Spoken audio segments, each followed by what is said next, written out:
Sumber daya manusia yang berkualitas terbaik ialah pribadi yang terus berkembang dan belajar sepanjang hayat dan juga memiliki kompetensi global yang berkarakter dengan nilai-nilai Pancasila.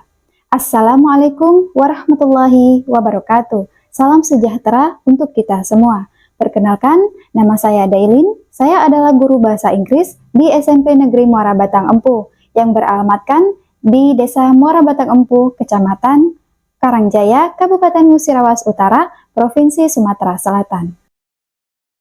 Pada kesempatan ini, saya akan berbagi praktik baik P5, proyek penguatan profil pelajar Pancasila yang dilaksanakan perdana tahun ini di sekolah kami dalam mengimplementasikan kurikulum Merdeka.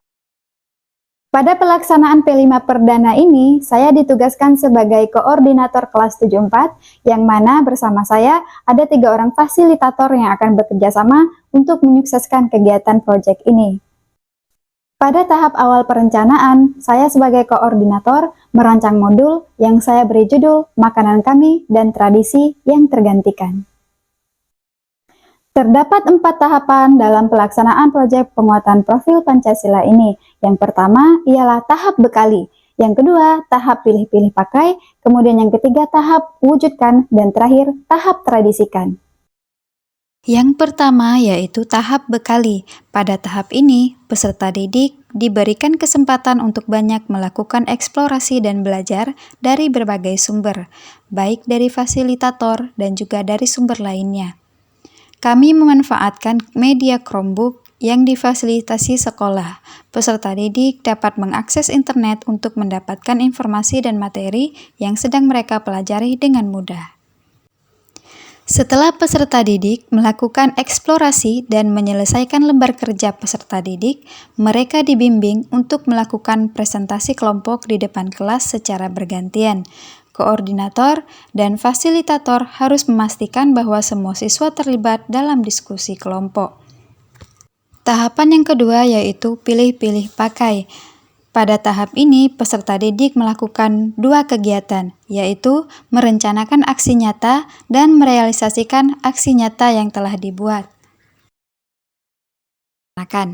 Pada kegiatan tahap ini, selain merencanakan produk dan atau tradisi yang dipilih, siswa juga diarahkan untuk membuat rencana desain label atau logo produk yang akan mereka buat. Setiap kelompok menghasilkan produk yang berbeda. Ada yang memilih untuk membuat makanan tradisional dan ada juga kelompok yang memilih untuk membuat inai paca. Pada kegiatan wujudkan yang pertama, peserta didik mendesain label atau logo produk mereka sendiri.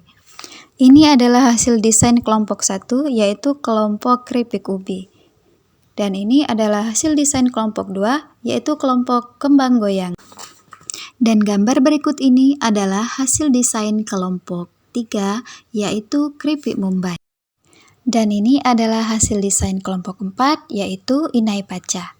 Dahulu, tanaman ini sangat mudah ditemukan di pekarangan rumah, namun sekarang, tanaman ini sudah sangat jarang ditemukan dan hampir tidak ada, dikarenakan tradisi beinai tidak lagi diteruskan di kalangan masyarakat. Karena kebanyakan masyarakat modern saat ini lebih memilih menggunakan henna daripada melanjutkan tradisi beinai. Setelah produk, label, dan kemasan sudah siap, peserta didik melakukan pengemasan produk. Koordinator dan fasilitator secara bergantian mengawasi kegiatan yang dilakukan peserta didik dan melakukan penilaian dimensi sikap berkebinekaan global, gotong royong, dan kreatif. Setelah produk siap, kegiatan selanjutnya pada tahapan ini ialah peserta didik melakukan pameran hasil karya yang telah mereka buat. Atas kebijakan kepala sekolah, kegiatan pameran hasil karya dilaksanakan dengan acara yang sangat meriah. Acara yang disebut gelar karya ini mengundang koordinator wilayah, pengawas pembina SMP Negeri Muara Batang Empu, kepala desa setempat, komite sekolah, dan seluruh orang tua atau wali murid fase D kelas 7. Di kesempatan ini, saya juga merasa begitu bangga dan sangat senang mendapatkan tugas tambahan sebagai Master of Ceremony atau pembawa acara gelar karya perdana di sekolah kami. Alhamdulillah, gelar karya disambut dengan antusias yang tinggi dari semua pihak, termasuk Dinas Pendidikan Kabupaten Musirawas Utara, terkhususnya wali siswa fase D kelas 7, yang memberikan respon sangat positif, mulai dari awal perencanaan proyek hingga akhir pelaksanaan proyek.